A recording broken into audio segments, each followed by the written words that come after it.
Thank you. If everyone would settle in.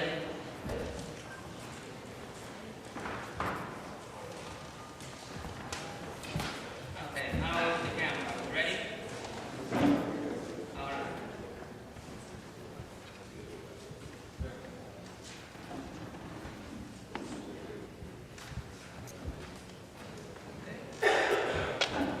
I would like to thank, first of all, everyone for coming out here tonight to be here to welcome Elie Demota and Finole Sancir from Guadeloupe, Haiti, respectively. And they're coming here to inform the people of this country about the struggles of the workers in Guadeloupe, Haiti. And Elie Demota is the General Secretary of the General Union of Workers of Guadeloupe and the leader of the LKP, which is the Movement Against Exploitation, which mobilized 100,000 people and got 100,000 people in the streets for over 34 days. Out of a population of only 400,000 people.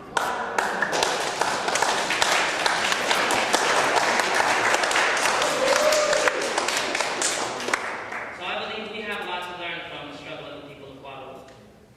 They have a lot to teach us about how to mobilize and sustain mobilization of masses of people. Could you imagine if we got 1/4 of the people of this country, if we got 1/4 of the people in this city, or even one city block in this city, to come out in a sustained manner in support of the demands of the working people, what kind of change is affecting this country? And that's the kind of change that they are currently affecting in Guadeloupe and in Haiti, respectively. So another round of applause for Elie Demota.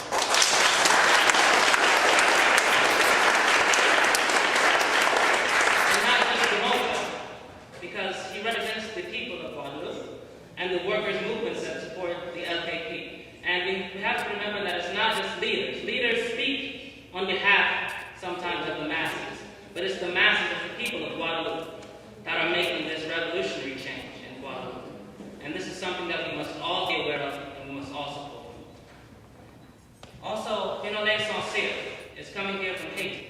And Haiti is of particular importance to the Black liberation struggle, as it was the first country, and not just the Black liberation struggle, but of all oppressed people, as it was the first country that was an oppressed nation to free itself from that oppression and to gain independence. So every Caribbean revolution, whether it be the Cuban Revolution or even independence movements that took place in mainland Europe, owe a great deal of that to the people of Haiti and what they've endured to secure the liberty of their people. So a round of applause for Finole Sancir.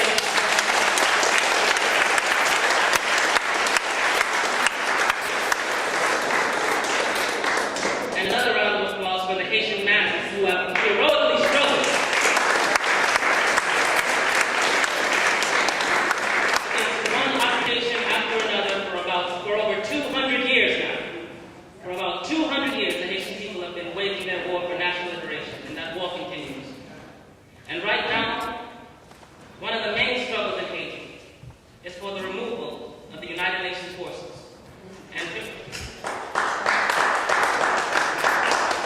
is absolutely important that we recognize that the United Nations forces are forces of occupation.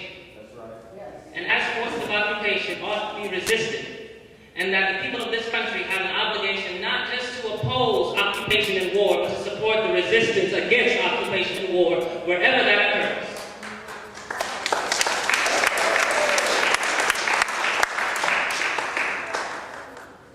Also, I wanted to introduce Yarimar Bonilla, who is a Puerto Rican national. But she's here in the United States. She's also a professor of anthropology at the University of Virginia, and she'll be doing the translating.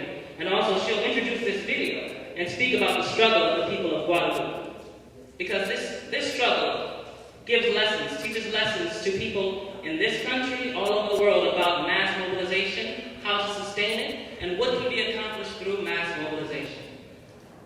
So, thank you for coming. Pay close attention to every single word that comes out of the mouth